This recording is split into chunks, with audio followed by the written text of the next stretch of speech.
place known for music, lights, and the comfort of forgetting your problems for one night.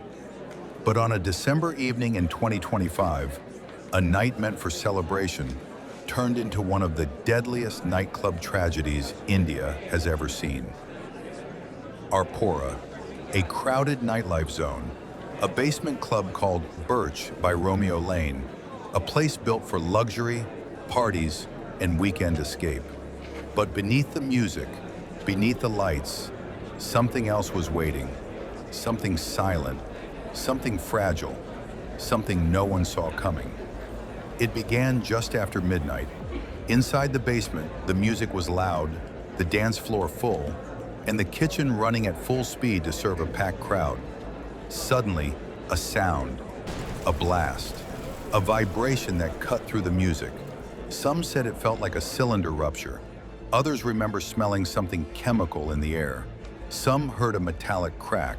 But what everyone remembers is the heat that came next.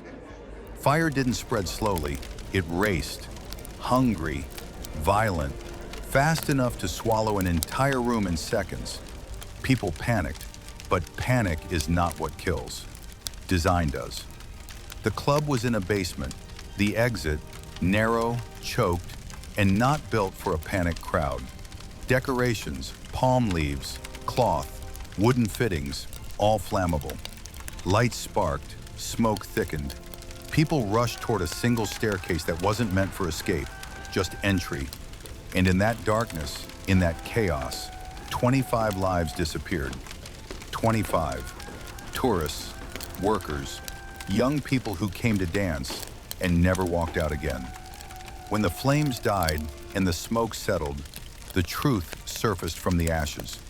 Investigators found collapsed ceiling tiles, burnt insulation, a staircase too narrow for evacuation, emergency exits blocked or insufficient, flammable decor, and a crowd far larger than the room was meant to hold. The place built to entertain had become a trap, not because of fate, but because of choices. The questions no one wants to answer.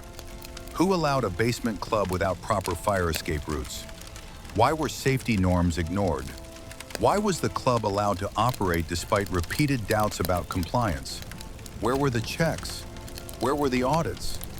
Where was the protection the public pays for, but rarely receives? The owners say they will cooperate.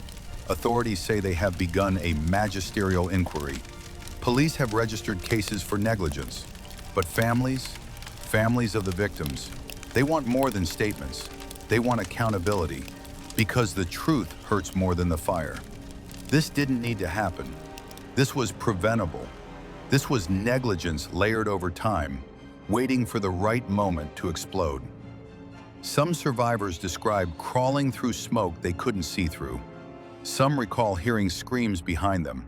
Some remember hands pulling at their clothes, people desperately trying to escape together, but trapped in a space too small for hope. One survivor said, "It was dark, it was hot, and the exit felt 1,000 miles away." Another said, "I thought I was going to die inside a place I came to enjoy."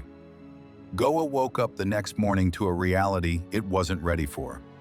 Flags lowered, bodies recovered, families identifying loved ones, tourists canceling plans, police sealing the club, government announcing probes.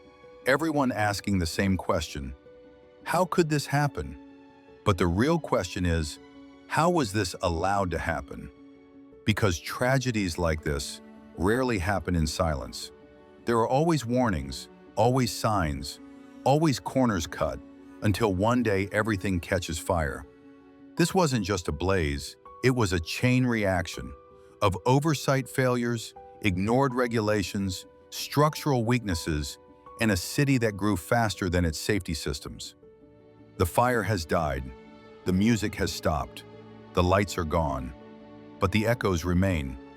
Echoes of fear, echoes of loss, echoes of a night that should never have happened. And the question hangs in the air, heavy, uncomfortable, undeniable. If a club designed for celebration can become a coffin in minutes, then what else is waiting for us? What other tragedies are sitting quietly behind unlocked doors, behind unchecked systems, behind negligence? This is not just a story about a fire. This is a story about what happens when safety becomes an afterthought. This is Noxify.